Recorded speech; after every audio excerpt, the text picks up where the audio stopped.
Hello, in this video I'm going to discuss spoilers for 1122 for One Piece. Of course, I'm not going to go over the whole thing, just the most important things. The first important thing is that encountering Devon and Von Augur of the Blackbeard Pirates are now sailing back to Hachinosu, and it seems like Caribou is with them. Devon apparently does call Teach to talk about Caribou. Devon says, "I can kill him now if you are okay." But Teach laughs and says, "No, bring him here. I'll just execute him if the information isn't good enough." And then back on Egghead, it seems like Vegapunk's message is pretty much finally done, because as he speaks, Warcry attacks Emmet again. This time the transmission Denemushi is destroyed, and Vegapunk's broadcast ends abruptly. We also see that Nasujuro is running after the Thousand Sunny, and that is what Zoro noticed in the last chapter. Saturn is on the shore regenerating after Luffy and Bonnie's combo attack, which also pretty much confirms that Saturn's pretty much going to be okay. And then in the next scene, we see that Jupiter, Warcry, and Nasujuro are about to jump together at Elbaf's ship and the Thousand Sunny. However, Emmet grabs something that's near its waist. We can't see it clearly, and then he thinks about Joy Boy. Emmet says, "I'm sorry, Joy Boy. I know you can't possibly be alive, but you look so similar to you that I can't help but think about that day. Joy Boy, I'm sorry I couldn't make you king." Then Emmet asks something to Luffy. Emmet then says, "What is your name?" And of course Luffy, with usual typical fashion, Luffy says, "I'm Monkey D. Luffy, the man who will become the Pirate King." And of course Emmet replies with D. Emmet posts the thing that he grabbed from his waist, making that a knot on a rope inside Emmet's body he untied. Suddenly a giant black lightning emerged from Emmet's body. Most of the Marines faint in their battleship. Even Luffy's in shock, with Luffy even replying, "Conqueror's Hockey." Emmet says, "Thank you for letting me hear this nostalgic rhythm once again. It takes me back." And then we see that Emmet releases a super massive Conqueror's Hockey tag from his body that affects all Egghead Island. We can see huge black lightnings and the sea shaking from far away from Egghead Island. Emmet says, "Please don't die, I won't let you die." The Vice Admirals barely resist the Conqueror's Hockey. They have no idea whose powerful Hockey it is.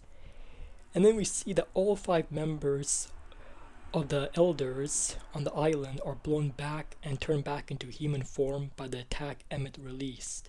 And after that, Jupiter, Warcry, and Nasujuro turn back to Mary Joie. Wow, except Saturn, who's the only one that remains on Egghead. Jupiter, Warcry, and Nasujuro are panting in the Room of Authority. We also see that Mars was already sitting there. He probably turned back to... We all see that Mars was already sitting there. In the Room of Flowers, we see that Emu is kneeling down and screaming, with Emu thinking, "Joy Boy." We then see that the Thousand Sunny finally lands on the sea and sails away from Egghead Island with Elbaf's ship. We see that they are quite far away. All in both ships are shocked and wondering where all the monsters are gone. Giants are confused too, asking why Robot can use Hockey and why Hockey made people disappear. In Egghead Shore, we can see that the remains of Emmet are on the ground in front of Saturn. And then the last 2 pages of the chapter are a flashback between Joy Boy and Emmet that took place centuries ago. Joy Boy was sitting on top of a hill in an island talking to Emmet. Joy Boy is still in shadow, but we can see he's wearing a straw hat and a coat. Emmet is wearing clothes similar to a giant's. Joy Boy says, "Remember Emmet, only when the time is right." Emmet then says, "When the time is right?" Joy Boy then says, I will compress my most powerful hockey and I will seal it in your body. And of course, Emmett replies with, "Whoa." Joy Boy then says, "One day I will die, but you will live on far longer than me. There will be a day when I can no longer come to your aid." With Emmett then saying, "I don't want that." Joy Boy then says, "When your life or the life of people you want to protect are in danger, that is when you will know the time is right. When the time comes, untie the knot. When the time is right, you will come to help me," says Emmett. Joy Boy then says, "That's right. I will come to protect you from the past, as I always do." The light in Emmett's eyes changes shape because Emmett is very happy about what Joy Boy told it. Emmett then says, "Foo foo foo, thank you. This makes me happy. It's like having you with me all the time." Joy Boy then says, "Of course, but we are talking about something way ahead in the future, aren't we?" Emmett then says, "Foo foo foo, way, way."